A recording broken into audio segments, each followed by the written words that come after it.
Car vous avez beau vous vanter d'être vous-même, vous êtes surtout ce que les gens y voient de vous. Alors j'ai fait l'effort de retraduire la vidéo parce que je sais que vous aurez la flemme de l'écouter sinon. N'est-il pas étrange de considérer combien de versions de vous-même existent dans l'esprit des autres? Autant qu'on connaît personne finalement, ça veut dire que je ne suis personne si je connais personne, parce que qui sera là pour parler de moi?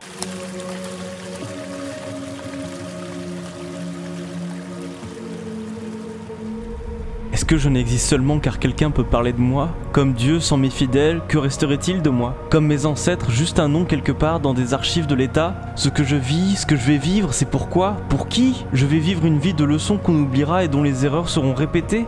Pourquoi l'heure du biril c'est toujours quand je fais caca? Certains peuvent vous voir comme une personne réservée qui parle rarement, tandis que d'autres peuvent vous voir comme quelqu'un qui ne s'arrête jamais de parler.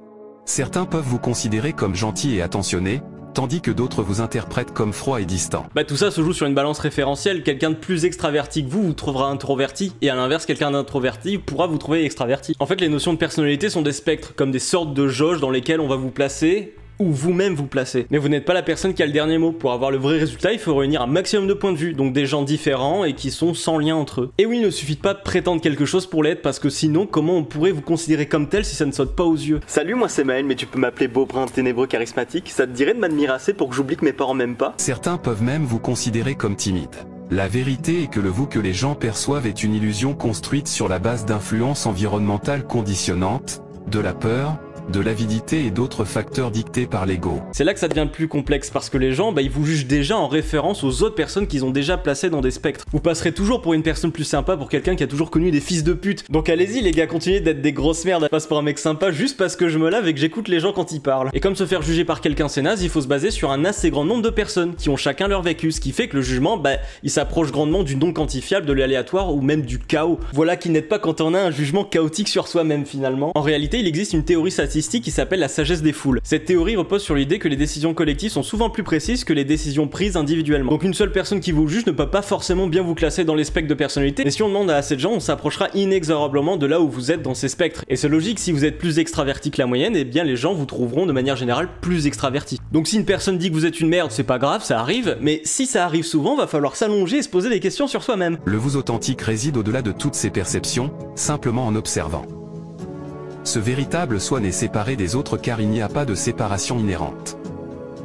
Nous sommes tous interconnectés comme les feuilles d'un même arbre. Alors du coup on s'y perd, c'est qui le vrai nous authentique? Est-ce que c'est ce que je suis quand je suis heureux? Est-ce que ça veut dire que je suis plus vraiment moi-même quand je suis dans des périodes où je vais moins bien et que je suis plus le petit foufou d'avant? Vrai déglingo celui-là. Ça veut dire que quand je suis dark, en fait, il existe une possibilité que je ne le sois pas pour les gens? Alors oui, du coup, la personne que vous êtes ne semble plus vous appartenir, vous subissez l'appréciation des autres comme si c'était le jury, et c'est le cas. Ils sont le jury de votre propre progression et de vos remises en question. On baigne dans ce vortex entre ce qu'on pense être, ce qu'on aimerait être et ce que les gens y perçoivent de nous, mais bon, les gens ne disent pas forcément ce qu'ils pensent, donc ça complique le calcul quand on n'a pas cette variable. Pour ça qu'il existe l'alcool, ce moyen bien pratique pour extorquer des informations sur soi-même venant des autres. Car j'adore parler de moi. Ma vie est ce qui me concerne le plus dans la vie, donc...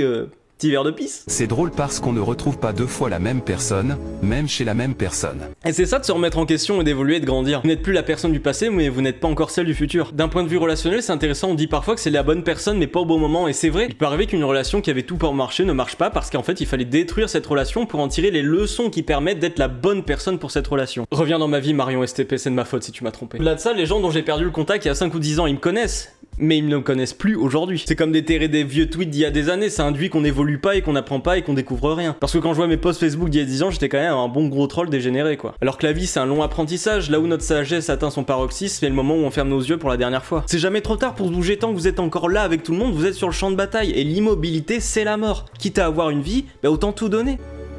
N'oubliez pas d'écouter votre propre voix.